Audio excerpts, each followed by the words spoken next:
কোরআনুল কারীমের একটা মজমায় উপস্থিত হতে পেরেছি কয়েকজন মানুষ মাত্র।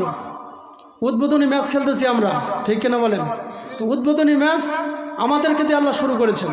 যারা কোরআন শুনতে আসে তাদের কিছু দায়িত্ব আল্লাহ পাক বলে দিয়েছেন।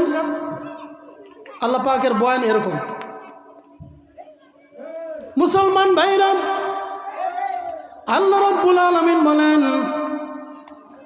وَإِذَا قُرِئَ الْقُرْآنُ فَاسْتَمِعُوا لَهُ وَأَنصِتُوا لَعَلَّكُمْ تُرْحَمُونَ।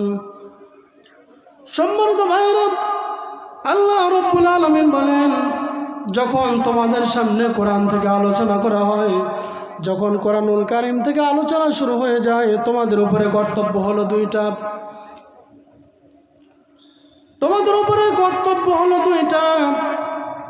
ফাস্তামিউ লাহু, তখন সেটা তোমরা মনোযোগ সহকারে শ্রবণ করবা।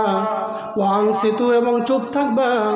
যদি মনোযোগ সহকারে শুনতে পারো আর চুপ থাকতে পারো, লাআল্লাকুম তুরহামুন, আশা করা যায় আল্লাহ পাক তোমাদের উপরে রহমত নাজিল করে দিবেন। কোরআন শুনতে আসলে এরকম মর্যাদা, এরকম মর্তবা আমাদের হয় বারে। আল্লাহ পাক অন্য আয়াতের মধ্যে বলেন,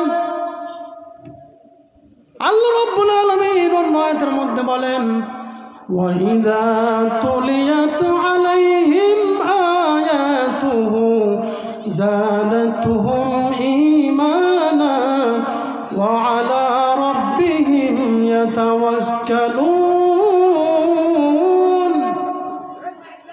সূরাতুল আনফালের মধ্যে আল্লাহ পাক বয়ান করেছেন, যখন তোমাদের সামনে কোরআন তেলাওয়াত করা হয়, যাদাতুহুম ঈমানা, তোমাদের ঈমান বৃদ্ধি পায়।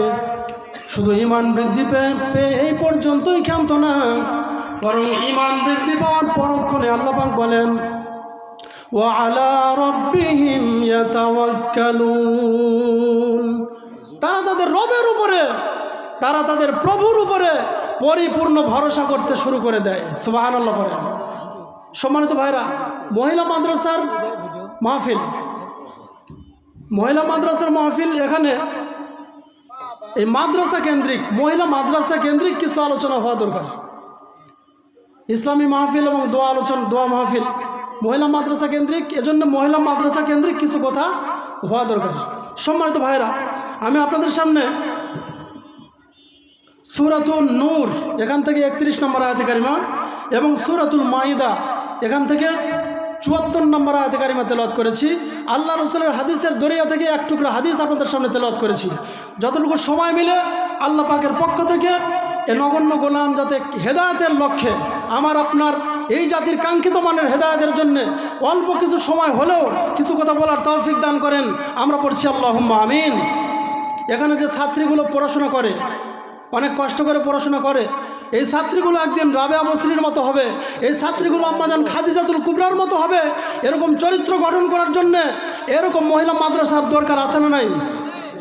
আছে, অবশ্যই মাদ্রাসার দরকার আছে। আল্লাহ রাব্বুল আলামিন বলেন, ওয়াতুবু ইলাল্লাহি জামিআন আইয়ুহাল মুমিনুন লাআল্লাকুম তুফলিহুন।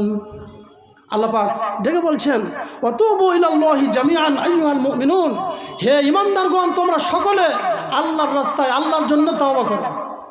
তোমাদের গুনাহের কথা খেয়াল করে, গুনাহের দিকে নজর করে আল্লাহ তাআলার কাছে কায় মনোবাক্যে তওবা করো।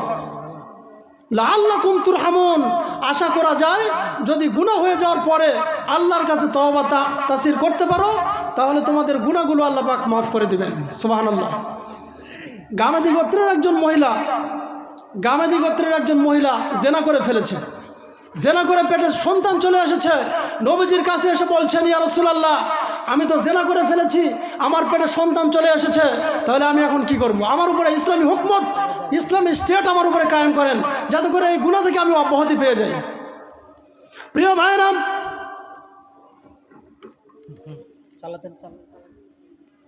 আল্লাহর নবীজি বললেন, তোমার জন্য পবিত্র হওয়ার তোমার জন্য পবিত্র হওয়ার কোনো বিধান এই মুহূর্তে আমি দিতে পারলাম না। তুমি চলে যাও, তোমার গর্ভস্থিত সন্তান যতদিন পর্যন্ত ডেলিভারি না হবে, ডেলিভারি না হওয়া পর্যন্ত তুমি আমার কাছে আর আসবে না। সম্মানিত উপস্থিতি, এই মহিলা, এই মা চলে গেলেন, পেটে গর্ভে সন্তান নিয়ে চলে গেলেন। এই সন্তান যখন ডেলিভারি হয়ে গেল, ডেলিভারি হয়ে যাওয়ার পরে আল্লাহ রসুল আসতে বলেছিলেন, নবীজির কাছে মহিলা আসলেন। আসার পরে বলছেন, নবীজি আপনি তো আমাকে আসতে বলেছিলেন, এই যে দেখেন সন্তান ডেলিভারি করে আমি একটা কাপড়ে মোড়ানোর পরে মরি আপনার কাছে এই সন্তানটা আমি নিয়ে এসেছি। এখন আমার উপরে ইসলামী হুকমত কায়েম করে দেন যাতে করে আমি পবিত্র হয়ে যেতে পারি। মুসলমান ভাইরা, এই মহিলার কোলে সন্তান দেখে আল্লাহর নবীজি বললেন, মহিলা, ও আমার মা, শোনো, তোমার কোলে যে সন্তান আমি দেখতে পাচ্ছি, এই সন্তানের প্রতি তোমার একটা কর্তব্য আছে। যাও, চলে যাও, সন্তানকে 2 থেকে 2.5 বছর মায়ের দুধ পান করানো লাগে। আল্লাহ পাক কোরআনুল কারীমের মধ্যে এটা অর্ডার করেছেন, 2 থেকে 2.5 বছর,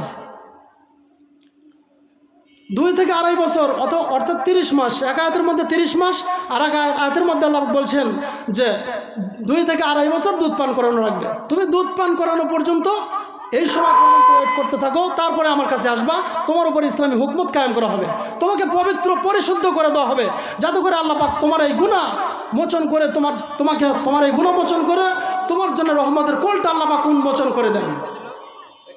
সম্মানিত ভাইরা, এই মহিলার সন্তান আস্তে আস্তে করে বড় হতে লাগলো, দুধ পান করা ছেড়ে দিল। যখন দুধ পান করা ছেড়ে দিল, ছেলের হাতে ছোট্ট রুটির একটা টুকরা ধরা দিয়ে মা সন্তানকে নিয়ে আবার আল্লাহর নবীজির দরবারে নবীজিকে বলছেন, ইয়া রাসূলুল্লাহ, আপনি বলেছিলেন সন্তান দুধ ছাড়া পর্যন্ত ওয়েট করতে থাকো, তারপরে ইসলামী শরীয়তের হুকমত তোমার উপরে কার্যকর করা হবে। এই যে দেখেন আমার কোলের সন্তানটা দুধ ছেড়ে দিয়েছে, এই যে এক টুকরা রুটি আমার সন্তানের হাতে দিয়েছি, আমার সন্তান এখন দুধ পান করা ছেড়ে দিয়েছে, শুকনা খাবার খাওয়া শিখে গেছে। নবীজি ইসলামী হুকমত আমার উপরে কায়েম করেন যাতে করে আমি নিষ্পাপ হয়ে দুনিয়ার জমিন থেকে আল্লাহর সঙ্গে সাক্ষাৎ করতে পারি। সুবহানাল্লাহ। প্রিয় ভাইরা, এই মহিলাকে আবার বলছেন, ঠিক আছে, তোমার উপরে ইসলামী হুকমত কায়েম করে দেওয়া হবে। আল্লাহর নবীজি বললেন সাহাবায়ে কেরামকে, ও সাহাবারা, তোমরা গর্ত খনন করা শুরু করে দাও, 1 বুক পরিমাণ খনন করো, এই মহিলাকে গর্তে পুঁতে দাও, তারপরে মহিলার উপরে পাথর মারা শুরু করে দাও। মহিলাকে যখন পাথর মারা শুরু করলো সাহাবায়ে কেরাম, চারদিক থেকে এই মহিলার রক্তে রক্তাক্ত হয়ে গেল সারা দেহ। হযরতে খালিদ বিন ওয়ালিদ এই মহিলাকে পাথর মারার জন্য একটা বড় টুকরা নিয়ে সামনের দিকে এগোচ্ছে। মহিলার মাথা বরাবর একটা পাথরের টুকরা মেরেছে, রক্তের ছিটা খালিদ বিন ওয়ালিদের গালে এসে লেগেছে।